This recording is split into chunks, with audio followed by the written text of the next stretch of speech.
اور وہ زندہ ہیں ان کا نام لیا جائے گا۔ سبحان اللہ سبحان اللہ۔ اور کہتے ہیں کہ جب 10 محرم ہوتی ہے تو ایسا لگتا ہے کہ اپنے گھر میں صفحہ ماتم بچ گئی ہے۔ اور یزید کی اگر بات کی جائے تو یزیدیت کا نام بھی دیا جاتا ہے۔ کوئی غلط کام ہو تو وہاں پر یہ کہا جاتا ہے کہ یزید مت بنو۔ کوئی فیکٹری کی بات کر لیں، آپ آفیسز کی بات کر لیں تو کیا کہتے ہیں کہ یہاں پہ یزیدی نظام ہے۔ لیکن کہیں پر بھی اچھا کام ہو رہا ہوتا ہے، یا آپ دیکھیں کہ اسلام کی بقا کے لیے جو لوگ فرنٹ لائن پر آتے ہیں یا کہیں پر بے حرمتی کی جا رہی ہوتی ہے، نبی کریم صلی اللہ علیہ وآلہ وسلم کی خاکے کہیں بنائے گئے ہیں یا کہیں پر قرآن کی بے حرمتی کی جاتی ہے، تو وہاں پر جو بھی شخص سامنے آتا ہے اس کو کہتے ہیں کہ اس کے اندر حسین جیسا جذبہ ہے، اس کے اندر حسن جیسا جذبہ ہے۔ تو آپ اپنے مراحل خود طے کرتے ہیں، نہ کہ کوئی اور طے کرتا ہے۔ ویسے ایک چیز یہ بھی دیکھی گئی کہ اوور کانفیڈنس کی اگر ہم بات کریں تو یزید میں بہت زیادہ اوور کانفیڈنس تھا۔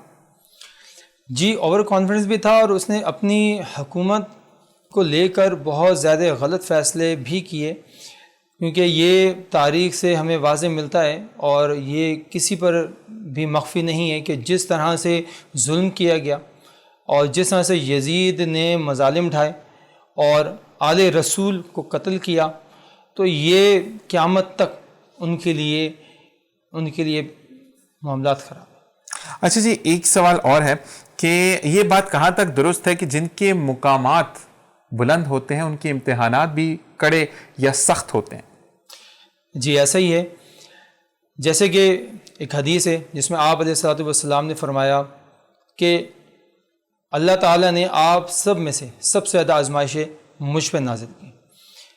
جو آزمائشیں ہوتی ہیں وہ سب پر مختلف ہوتی ہیں اور مختلف انداز میں ہوتی ہیں، جیسے کہ انبیاء علیہ الصلوۃ والسلام پر مختلف انداز میں آزمائشیں ہوئیں، اصحاب پر مختلف انداز میں ہوئیں۔ ایک صحابی رسول صلی اللہ علیہ وآلہ وسلم، ان کو جب آگ کے انگاروں پہ لٹا دیا جاتا تھا تو لٹانے کے بعد اوپر پتھر رکھے جاتے تھے، یہاں تک کہ بعض اوقات ان پتھروں پہ ان کا آقا کھڑا ہو جاتا تھا اور اس آگ کے انگاروں پہ ان کی جو چربی تھی وہ پگھل کر ان انگاروں کو بجھا دیتی تھی، لیکن اتنی سخت تکالیف کے باوجود ان صحابی نے اسلام کو نہ چھوڑا۔ تو یہ تکالیف ہر کسی کے حساب سے مختلف ہوتی ہیں، انبیاء پر، اصحاب پر مختلف انداز میں مختلف ہوتی ہیں۔ اور یہ بھی کہتے ہیں کہ نبی کریم صلی اللہ علیہ وآلہ وسلم کو پہلے سے پتہ تھا کہ امام حسین نے شہید ہونا ہے اور انہوں نے قربانی دے کر اسلام کا بال بلند کرنا ہے۔ اور اگر ہم اس کو دوسرے ایکسپیکٹ سے بھی دیکھیں تو کیا نبی کریم صلی اللہ علیہ وآلہ وسلم دعا مانگتے اور اللہ سے التجا کرتے تو یہ چیز ٹل نہ جاتی؟ تو شاید یہ گھرانہ قربانی، شاید نہیں بلکہ یقیناً یہ گھرانہ ازل سے، اور جب تک کہتے ہیں کہ آپ لوگوں کی زندگی رہی، یعنی آپ لوگوں کا دنیا میں وجود رہا، تب تک آپ لوگوں نے صرف قربانی دینے کو ہی اولین ترجیح دی۔ اس بات پہ آپ کیا کہیں گے؟ ایسا ہی ہے، ہمیں احادیث میں اس بات کی وضاحت ملتی ہے کہ جہاں پہ آپ علیہ الصلوۃ والسلام نے اس بات کی وضاحت کی کہ جہاں پہ جنت شہزادوں میں شہزادہ قرار دیا، جنت کی تصدیق کی، وہیں پر ان کے ناحق قتل کے بھی اشارے بالکل ملتے ہیں۔ اور آل رسول صلی اللہ علیہ وآلہ وسلم، ان کے خاندان کی قربانیاں اپنی حیات میں بھی رہیں، یہاں تک کہ مرتے وقت تک ان کی قربانیاں دین کی خاطر چلتی رہیں۔ اور کیونکہ آج 4 محرم الحرام ہے، کیونکہ اس کے بعد جب 5 6 اور پھر آگے سلسلہ شروع ہو جائے گا کہ پانی کس طریقے سے بند کیا گیا اور کس طریقے سے، لیکن آج وہ سوالات ہم ضرور کریں گے کہ جو آپ لوگوں کو تھوڑے سے ٹرمینیٹ کرتے ہیں کہ یہ چیز صحیح ہے، یہ چیز غلط ہے۔ اچھا مجھے یہ بتائیے گا مولانا صاحب کہ کچھ لوگ یہ کہتے ہیں کہ سفر نہیں باندھنا چاہیے، محرم الحرام ہے، لین دین نہیں کرنا چاہیے کیونکہ محرم الحرام ہے، اور ساتھ ساتھ کافی اور معاملات، یعنی گھر اگر چینج کرنا ہے تو نہیں کرنا ہے، یا آپ کا کوئی بھی کاروبار جس کی انوگریشن ہونی ہے اس کو منع کر دیا جاتا ہے، تو یہ کس حد تک درست ہے؟ دیکھیں، سب سے پہلی بات تو یہ کہ محرم کے خاص ماہ کے اندر ہم کسی بھی طرح کی لین دین، سفر، کوئی معاملات، کوئی خرید و فروخت یا کسی ایک جگہ سے دوسری جگہ منتقل ہونا، گھر کا شفٹ کرنا، گھر کی خرید و فروخت کرنا، ان تمام معاملات میں شریعت ہمیں پابند نہیں کرتی ہے کہ آپ نے یہ کام نہیں کرنا۔ صحیح۔ اسی کے دوسرے پس منظر میں اس بات کا بھی خیال رکھا جائے کہ ان تمام معاملات میں جہاں پر ہمیں شریعت اجازت دیتی ہے وہاں پہ دوسرا طریقہ یہ بھی ہے کہ کسی کام کی کرنے سے پہلے اللہ سے مشورہ کر لینا چاہیے، یعنی کہ ہمیں استخارہ کر لینا چاہیے، اور باقی اس میں کوئی ممانعت نہیں ہے۔ شریعت نے ہمیں اس ماہ میں ان تمام معاملات سفر اور خرید و فروخت کے معاملے میں منع نہیں کیا۔ اچھا، ایک سوال اور کہ کیونکہ اس سے ریلیٹ کرے گا ایک اور چیز جو کہ میں بھی آنسر کرنا چاہوں گا، کافی لوگ اس چیز پہ بھی پریشان رہتے ہیں۔ کچھ بچیاں ایسی ہوتی ہیں جن کے جہاں پر رشتے جڑتے ہیں وہ لڑکا ملک سے باہر ہوتا ہے اور اس کو چھٹی ہی اسی ٹائم مل رہی ہوتی ہے کہ جب وہ محرم الحرام ہو، تو اس دوران بات پکی کرنا، نکاح کرنا کیا غلط ہے یا شریعت اس کی اجازت نہیں دیتی ہے؟ شریعت میں اجازت ہے۔ محرم الحرام میں یہ حرمت والے، جیسے میں نے پہلے عرض کیا کہ حرمت والا مہینہ ہے، تو لہٰذا یہ تمام معاملات کرنے میں لوگ احتیاط کرتے ہیں، کرنی بھی چاہیے، لیکن جس طرح سے آپ نے ایک کنڈیشن بیان کی کہ اب وہی وقت ہے اسی میں معاملات کرنے ہیں، اس میں کوئی حرج نہیں ہے، شریعت ہمیں منع نہیں کرتی۔ شریعت نے یہ حکم نہیں دیا کہ ان خاص دنوں میں اس طرح کے معاملات نہ کیے جائیں، اس طرح کی کوئی پابندی نہیں، ہم کر سکتے ہیں، لیکن لہٰذا جس طرح سے یہ حرمت والا مہینہ ہے لوگ احتیاط کرتے ہیں کیونکہ یہ بہت بڑا واقعہ ہے، اور یہ ایسا کہ ہم پوری زندگی نہ صرف اپنے دل میں اس کا درد محسوس کرتے ہیں بلکہ ہم یہ درد اپنی نسلوں میں بھی دیکھے جاتے ہیں، اور یہ قیامت تک ہماری نسلیں اس درد کو محسوس کرتی رہتی ہیں اور ہم اس چیز کا احساس کرتے ہیں کہ یہ معاملات غلط ہوئے۔ تو لہٰذا یہ احتیاطاً نہ کیا جائے، کوئی مسئلہ نہیں ہے، لیکن شریعت نے ہمیں کوئی پابند نہیں کیا۔ خاص ان دنوں کے اندر شادی بیاہ کے معاملات یا رشتے کا طے کرنا ہے، اس میں کوئی ممانعت نہیں ہے۔ اچھا، ایک چیز اور، کیونکہ آپ جب بھی جیسے میں نے سٹارٹنگ آف دا پروگرام کہا کہ امتزاج ہے، دین اور دنیا دونوں مل کر چلیں تو زندگی آسان گزرتی ہے۔ یوتھ جتنی ہماری ہے وہ بڑی وائبرنٹ ہوتی ہے، یا اگر میں یوتھ کی بات کروں تو وہ بہت زیادہ ایڈونچرس بھی کہہ لیں یا بہت زیادہ وائبرنٹ ہوتی ہے۔ تو مجھے یہ بتائیں کہ ان خاص 10 دنوں میں کہتے ہیں کہ کلرفل کپڑے نہیں پہننے چاہیے، صرف کالا لباس جو ہے وہ زیب تن کرنا چاہیے، تو یہ کس حد تک ٹھیک ہے؟ دیکھیں، یہاں پر میں کوٹ کروں گا اعلیٰ حضرت امام احمد رضا کا قول۔ اعلیٰ حضرت نے ان دنوں کے اندر 3 رنگوں کو پہننے سے منع فرمایا، ایک کالا، ایک لال اور ایک ہرا، لیکن اگر کوئی پہن لے گا تو کوئی گناہ نہیں ہے، لیکن اس کے برعکس دوسرا کہ کسی رنگ کو خاص کر لینا یا انہیں رنگ کا پہننا، یہ بھی درست نہیں ہے۔ صحیح۔ تو مطلب ضروری نہیں ہے کہ آپ صرف کالا ہی پہن کر رکھیں، آپ کوئی بھی کپڑا پہن سکتے ہیں۔ اچھا، ایک چیز اور ہوتی ہے کہ اگر غم دل میں نہ ہو تو بظاہر دکھانے سے تو کوئی فائدہ نہیں ہے، اور اگر آپ کچھ چیز دکھاوے کے لیے کرتے تو شاید خدا کو بھی ناپسند ہوتی ہے، کہ اگر ہم دکھاوے کے لیے، جیسے لوگ کہتے ہیں میں نے اتنی زکوٰۃ دے دی، میں نے اتنا جو ہے وہ لوگوں کی مدد کر دی، تو دکھاوا جہاں پر آیا تو وہاں پر تو اللہ ثواب بھی ختم کر دیتا ہے، کیونکہ آپ واہ تو دنیا میں بٹور چکے ہیں۔ تو اس حوالے سے اگر ہم بات کریں، جو لوگ روزہ رکھتے ہیں، 10 دن کا روزہ رکھتے ہیں، اور الحمدللہ جو لوگ اللہ تعالیٰ ان کو توفیق عطا فرمائے کہ روزوں کے ساتھ ساتھ اتنا بھی یاد رکھیں کہ آپ کے اڑوس پڑوس میں کوئی بھوکا نہ سوئے، کیونکہ نبی کریم صلی اللہ علیہ وسلم کا یہ خاص پیغام بھی ہے، ان کا ارشاد بھی ہے کہ آپ کے ارد گرد کا پڑوسی نہ آپ سے تنگ ہو، نہ وہ بھوکا سوئے۔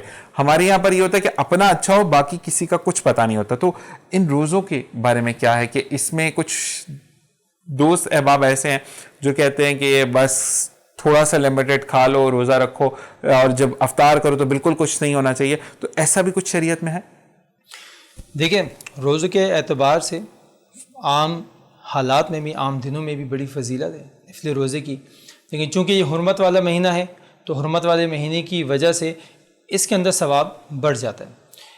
اور اس میں جب روزہ رکھا جاتا ہے تو روزے کے اعتبار سے، کیونکہ ہم جو روزہ رکھتے ہیں ہمیں صرف خلوص نیت سے وہ روزہ رکھا جاتا ہے، کیونکہ پروردگار ہمارے اس خلوص نیت کو جانتا ہے، کیونکہ اللہ تعالیٰ تک ہمارے وہ خلوص کے ساتھ وہ چیز پہنچتی ہے۔ تو ہمیں روزہ رکھنے کے ساتھ ساتھ اس چیز کا احتیاط رکھنی چاہیے کہ ہم اس کے مقاصد کو بھی جانیں، ان کے فضائل کو بھی جانیں، تاکہ اس روزے کی صحیح روح تک ہم پہنچ سکیں۔ سبحان اللہ۔ اچھا جی، ان 10 دنوں میں، یعنی یکم محرم الحرام سے لے کر 10، کیونکہ 10 پر عاشورہ ہوتا ہے اور شہادتیں ہو گئیں اور سب کچھ وہاں سے پھر قافلے چلے، وہ آگے کی بات ہے کیونکہ ابھی ہم چوتھے محرم پر ہیں. تو مجھے بتائیں کہ ان دن میں 10 دنوں کے اندر کون سا ایسا خاص عمل ہے جو کہ ہمیں جاری رکھنا چاہیے؟ دیکھیں جیسے کہ آپ نے روزوں کی بات کی تو ابتدا تو میں یہیں سے کروں گا کہ روزہ جو ہے وہ ہمیں رکھنا چاہیے، یہ نفل ہے. اور یہ حرمت والے مہینے، تو یہاں پہ حرمت والے مہینے تکریم کی وجہ سے ان کے فضائل میں بھی شدت بڑھ جاتی ہے. جیسے کہ جمعہ، اب جمعۃ المبارک میں ہم جو بھی نیکی کرتے ہیں اس نیکی کا ثواب 70 گنا بڑھ جاتا ہے. سبحان اللہ. اسی طرح سے جمعے کے روز اگر ہم کوئی گناہ کرتے ہیں تو اس کا گناہ بھی 70 گنا بڑھ جاتا ہے. کیوں؟ اس کے تکریم کی وجہ سے، عزت کی وجہ سے. اسی طرح سے یہ پورا مہینہ حرمت والا ہے، تکریم والا ہے، عزت والا ہے. تو لہٰذا سب سے پہلے تو یہ کہ ہمیں روزے کا اہتمام کرنا چاہیے. اور روزے کے اہتمام سے ہم بالکل اللہ تعالیٰ سے یہ امید رکھتے ہیں کہ اس کے اندر ثواب میں ہمیں شدت ان کے اضافہ ملے گا. اس کے علاوہ ان ایام کے اندر ہمیں اچھے سے معلوم ہے کہ جیسے کہ ہر مسلمان پہ نماز فرض ہے، وہ نماز کی پابندی کرے، دوسرے کے حقوق کا خیال رکھے، وہ تمام پڑوسی رشتہ دار ان کے حقوق کو بجا لاتے ہوئے ان کا خیال رکھے کہ ان کو کسی چیز کی تو ضرورت نہیں، صدقہ و خیرات زیادہ کرے کہ اس میں فضیلت زیادہ ہے. سبحان اللہ. بریک پر جانے سے پہلے میں آپ کو بتاتا چلوں کہ نبی کریم صلی اللہ علیہ وآلہ وسلم کی ذات مبارکہ سے ہمیں یہی درس ملتا ہے کہ ہمیں حسن اخلاق کے ساتھ زندگی گزارنی ہے. حسن اخلاق جتنا ہوگا اتنے ہی لوگ ہمیں پسند کریں گے، اور نبی کریم صلی اللہ علیہ وآلہ وسلم کی امتی ہونے کے ساتھ ساتھ ہمیں اس چیز کو بھی پروف کرنا ہے کہ ہم ان کے پیروکار ہیں، یعنی ان کی بتائی ہوئی تعلیمات پر زندگی گزارتے ہیں. اسی کے ساتھ ایک وقفہ. السلام علیکم ورحمۃ اللہ.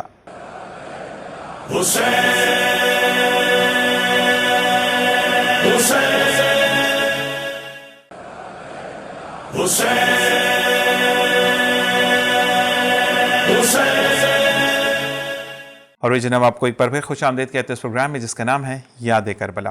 ہمارے ساتھ موجود ہے بلال قادری جو کہ نعت خواہ ہیں، ان کو خوش آمدید کہتے ہیں. السلام علیکم بلال.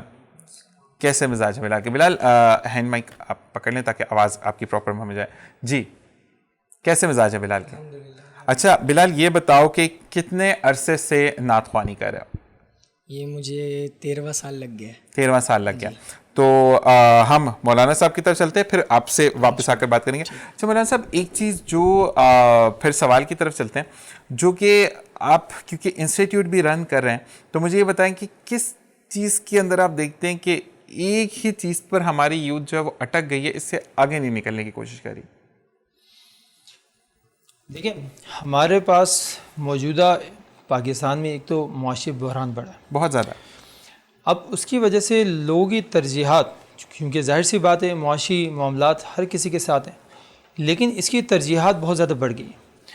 اب اگر کوئی بھی شخص کسی بھی ایک فیلڈ میں ہے، کیونکہ پاکستانی عوام نوجوانوں میں خاص طور پہ ایک مادہ ہے وہ ہے بے صبری کا.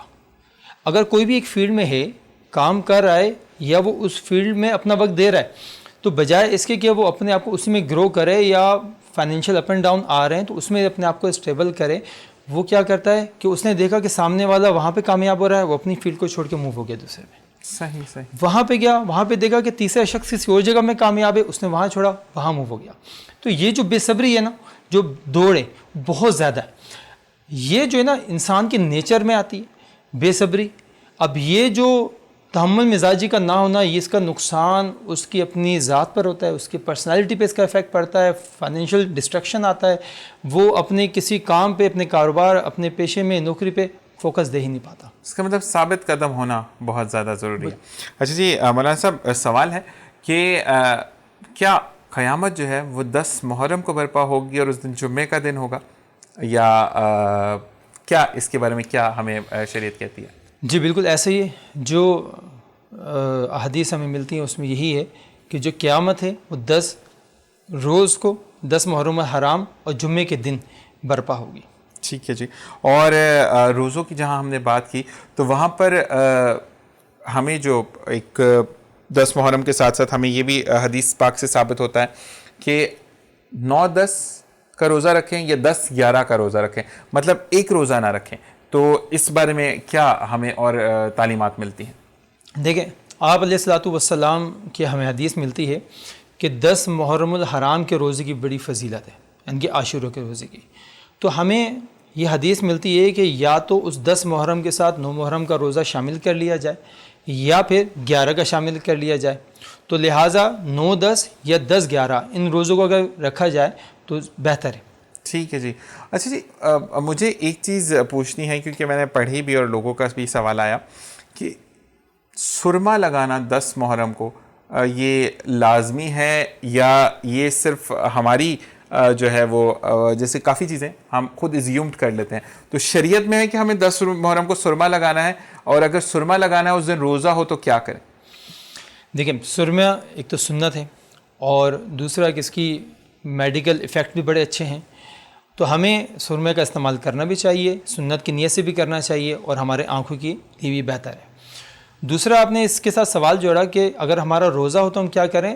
روزے پر سرما لگانے سے کوئی اثر مرتب نہیں ہوتا, یعنی کوئی حرج نہیں ہوتا, یہاں تک کہ سرما آپ لگائیں روزے میں روزے نہیں ٹوٹے گا.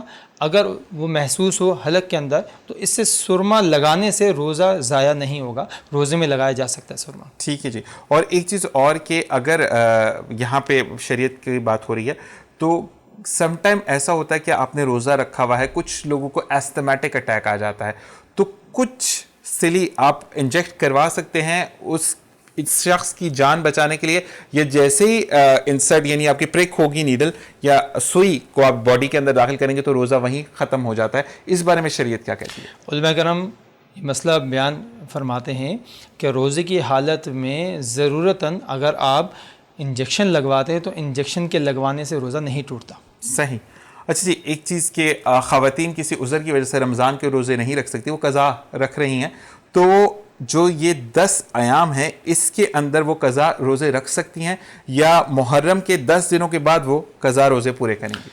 دیکھیں جن اسلامی بہنوں نے روزہ رکھنا ہے اور وہ قضا روزہ رکھنا ہے تو وہ عاشورہ کے روزہ بھی رکھ سکتی ہیں, ان دنوں میں بھی رکھ سکتی ہیں, شروع کے 10 ایام میں بھی رکھ سکتی ہیں اور پورے ماہ میں بھی رکھ سکتی ہیں. اب ان تمام روزوں میں محرم الحرام میں کبھی بھی وہ روزہ رکھیں گی, وہ قضا کی نیت کریں, وہ قضا ادا ہو جائے گی. اور اگر کسی اسلامی بہن پر قضا ہے اور اس نے نیت نہیں کی کہ نفل ہے یا قضا, تو وہ قضا ہی ادا ہوا, کیونکہ نفل پہ قضا جو ہے وہ ترجیح ہے. اچھا, 2 سوالات اور ہیں اسی ریلیٹڈ, کیونکہ کافی لوگوں کا کچھ لوگوں کا یہ ماننا ہے کہ 1-2 دفعہ میرے ساتھ بھی ہوا کہ سحری سے کچھ ٹائم پہلے آنکھ لگ گئی اور جس وقت آنکھ کھلی تو اذان ختم ہو رہی تھی. خیر میں اگر اپنی بات کروں تو میں نے روزے کو کنٹینیو کیا کیونکہ میری نیت تھی. عمل کا دار و مدار نیت پر ہوتا ہے. کچھ لوگ یہ کہتے ہیں کہ روزہ ہوتا ہی نہیں ہے جب تک نفل کی آپ سحری نہیں کرتے, تو یہ کہاں تک صحیح ہے, یا آپ کا جو روزہ ہے وہ تو آپ کی نیت پر ڈیپینڈ کرتا ہے؟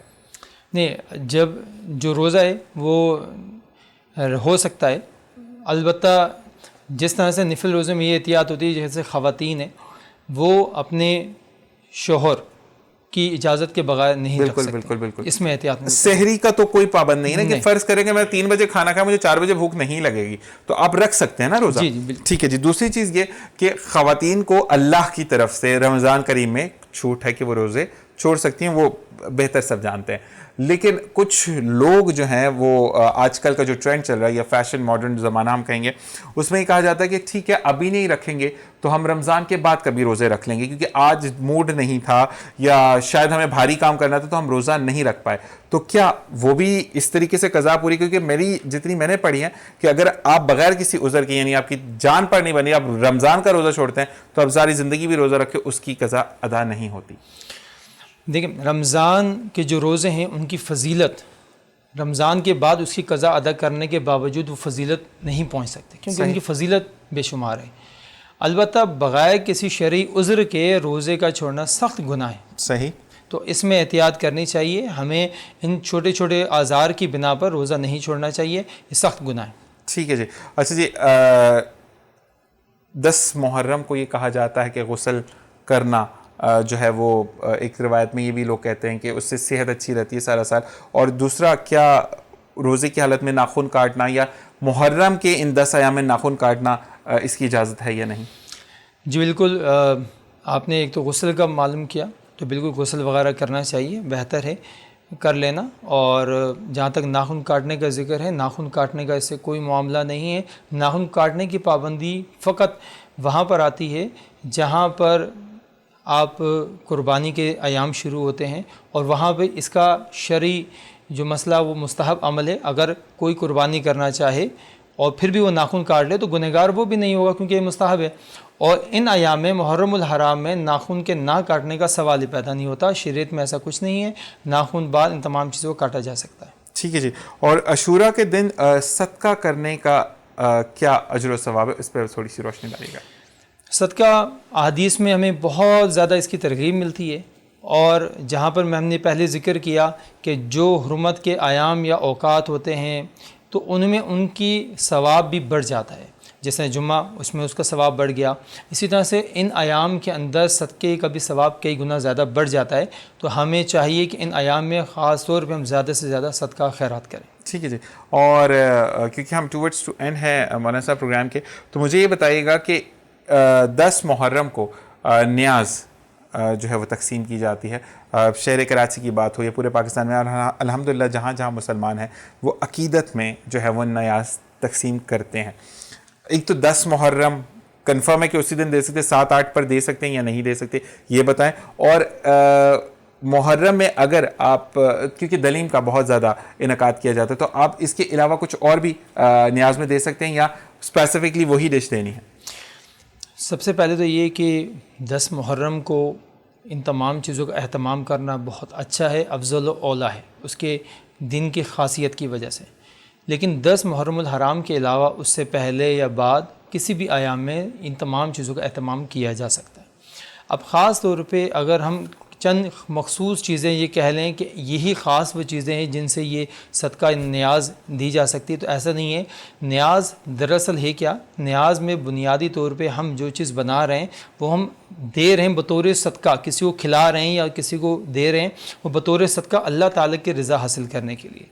تو اس میں فقط نیت کا اعتبار ہوتا ہے. ہم خلوص نیت سے اس چیز کو کسی کو دیں، اللہ تعالیٰ اس پر اجر عطا فرمانے والا ہے. پورے ماہ کبھی بھی کیا جا سکتا ہے، خاص نہیں ہے. البتہ عاشوراء کی فضیلت ہے، لیکن باقی ایام کی بھی فضیلت ہے، کبھی بھی دیا جا سکتا ہے. لیکن ایک چیز اور، کیونکہ 7 محرم پر پانی بند کر دیا گیا تھا آل رسول پر، تو بہتر ہوتا ہے کہ ہم پانی کو زیادہ سے زیادہ 7 کے بعد 10 کو نیاز تو دیتے ہیں. اچھا، اگر کچھ لوگ ہیں، کیونکہ 10 محرم کو بہت زیادہ ماشاءاللہ یہ الحمدللہ میں کہوں گا کہ شہر پوری پاکستان میں دی جاتی ہے، لیکن شہر قائد میں کیونکہ ہم موجود ہیں تو یہاں پر بہت زیادہ اہتمام ہوتا ہے ماشاءاللہ. تو اگر کافی جگہ پہ میں نے یہ بھی دیکھا کہ پھک جاتا ہے کھانا اور ضائع بھی کیا جاتا ہے، لوگوں کے وافر مقدار میں ہوتا ہے، تو کیوں نہ ہم ان دیس کو بانٹ لیں، 7, 8, 9 اور 10 پہ اگر کر دیں تو زیادہ بہتر نہیں ہوگا امام صاحب؟ جی بالکل کیا جا سکتا ہے، لیکن دیکھیں ایک خاص طور پہ تو 10 ایام کو 9, 10 کو کیونکہ خاص ایک واقعہ ہوا تو وہ اس دن کی فضیلت ہے. تمام جلوسوں کا نکلنا، اہتمام ہونا، اجتماعات کا ہونا، بیانات کا ہونا اس دن کے ساتھ خاص ہے. تو لوگوں کا اجتماع زیادہ ہوتا ہے، لوگ جمع زیادہ ہوتے ہیں، اس لیے ان تمام چیزوں کا اہتمام اس لیول کا اسی کے مطابق ہوتا ہے. لیکن جہاں پہ ان تمام چیزوں کا اہتمام تو کیا جا رہا ہے، لیکن میں تمام آپ کے چینل کے توسط سے میں ریکویسٹ کروں گا تمام منتظمین سے جو تمام چیزوں کو مینیج کر رہے ہوتے ہیں کہ وہ اس چیز کا خاص خیال رکھا کریں کہ رزق ضائع نہ ہو. اس کی تقسیم کے اعتبار سے، اس کو پہنچانے کے اعتبار سے، اگر کچھ بچ گیا تو اس کو بر وقت کسی اور جگہ پہ سیو کرنا تاکہ وہ خراب نہ ہو جائے. جو کسی کو دیا جا رہا ہے تو اس انداز میں دیا جا سکے، اس طریقے سے دیا جائے کہ کم سے کم اس کی عزت نفس مجروح نہ ہو. سبحان اللہ. اور ایک چیز اور ہے کہ ہم چلیں دلیم کی ہی بات کر لیتے ہیں، تو بنائی تو جاتی ہے لیکن ہم کافی ایسے گھروں میں دیتے ہیں جہاں پر روٹی بھی میسر نہیں ہوتی ہے. تو ہمیں کیا یہ میرا کہنا صحیح ہوگا کہ آن دی اسکرین پر بیٹھ کر کہ اگر آپ 10 کلو کی دیگ بنا رہے تو وہاں 5 کلو دیگ کر دیں، لیکن اس کے ساتھ روٹی کا اہتمام کریں تاکہ جو شخص وہ روٹی خریدنے سے بھی قاصر ہے اس کا پیٹ تو بھرے ایٹ لیسٹ. دیکھیں یہ بھی آپ کی بات بالکل درست ہے، اور اس کے ساتھ کچھ چیزیں اور بھی میں ایڈ کرنا چاہوں گا کہ جہاں پہ ان تمام چیزوں کا اہتمام کیا جا رہا ہے تو یہ اصل میں جو شخص جس جگہ پہ اہتمام کر رہا ہے اس کو یہ معلوم ہونا چاہیے کہ میرے اس علاقے میں، میرے اس محلے میں لوگوں کی ضروریات کیا ہیں. تو لازمی نہیں ہے کہ فقط کھانے کی چیز دینے سے ہی صدقہ ہوگا یا نیاز ہوگی، لوگوں کی ضروریات پورا کرنے سے بھی ہوتی ہے. میں نے جس طرح سے پہلے عرض کیا کہ اللہ کی رضا حاصل کرنے کے لیے ایک چیز کا دینا یہ نیاز ہے، صدقہ ہے. تو ہم ان تمام چیزوں کا پہلی بات ہے اہتمام کریں کہ جن لوگوں کو ضرورت ہے ان کی ضروریات کا خیال رکھتے ہوئے. دوسری چیز یہ کہ یہاں پر ہوتا یہ کہ جب بھی ہم ان تمام چیزوں کا اہتمام کرتے ہیں تو وہ ہم وہاں پر جس کی کنٹریبیوشن آئی ہے، جس سے تعلق زیادہ ہے، جو زیادہ قریب ہے، ہم وہاں پہ اس چیز کو زیادہ پرووائڈ کر رہے ہوتے ہیں. اور جو دور ہے ہو سکتا ہے وہ ضرورت مند زیادہ ہو لیکن اس نے کنٹریبیوشن نہیں کیا، اس لیے ہم یا تو دیتے نہیں ہیں یا دیتے بہت کم ہے. اور جس کی کنٹریبیوشن ہے اس کے یہاں جائے گا بھر کے. تو ایسا کیوں ہو جو کنٹریبیوٹ کر رہا ہے وہ تو پہلی صاحب استطاعت ہے، وہ تو لے بھی سکتا ہے، لے سکتا ہے، کھا سکتا ہے، بانٹ سکتا ہے.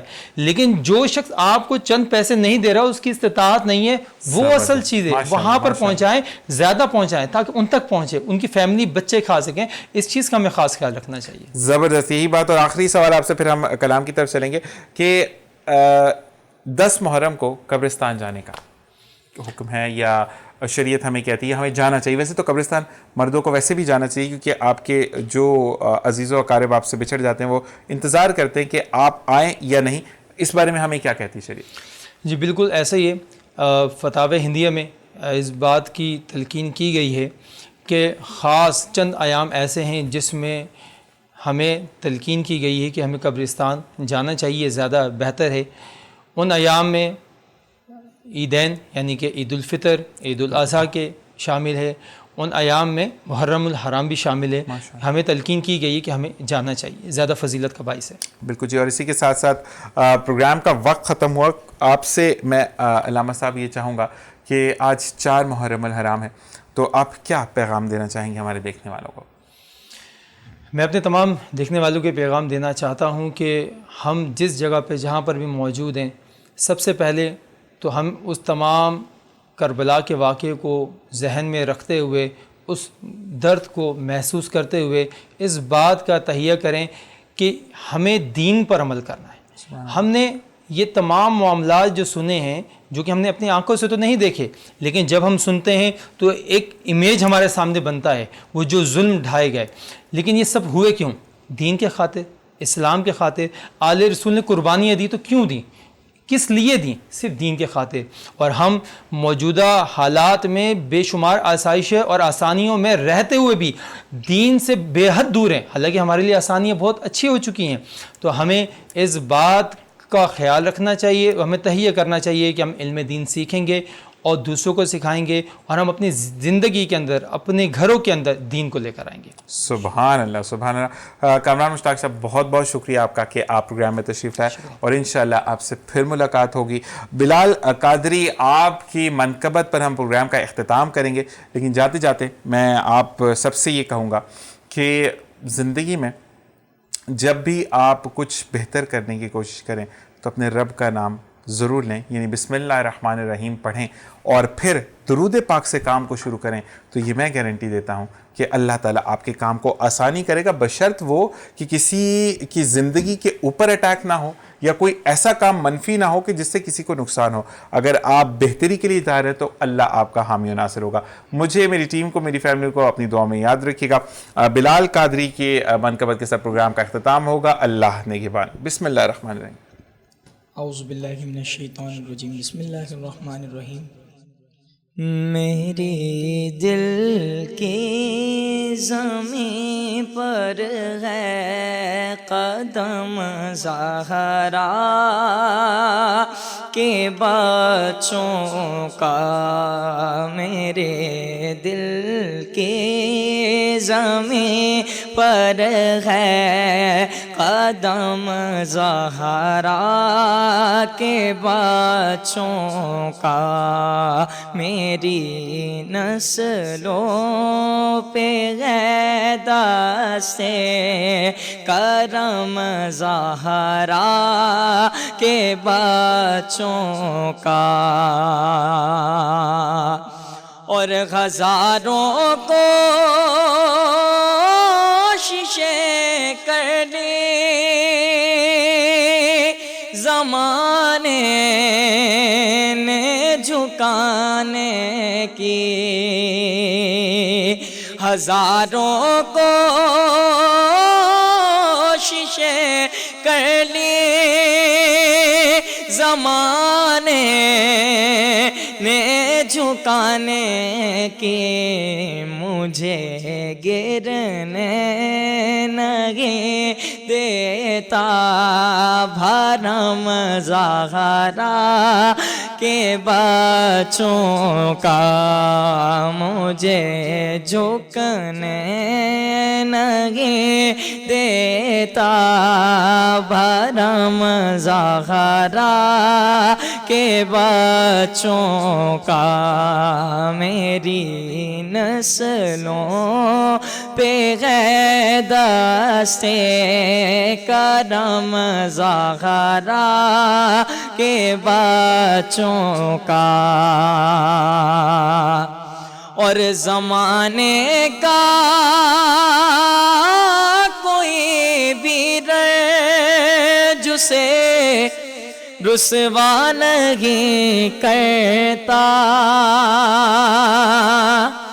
زمانے کا کوئی بھی رنج سے رسوا نہیں کرتا، سکونت پا لے جس سینے میں غم زہرا کے بچوں کا، سکونت پا لے جس سینے میں غم زہرا کے بچوں کا، میرے دل کی زمین پر ہے قدم زہرا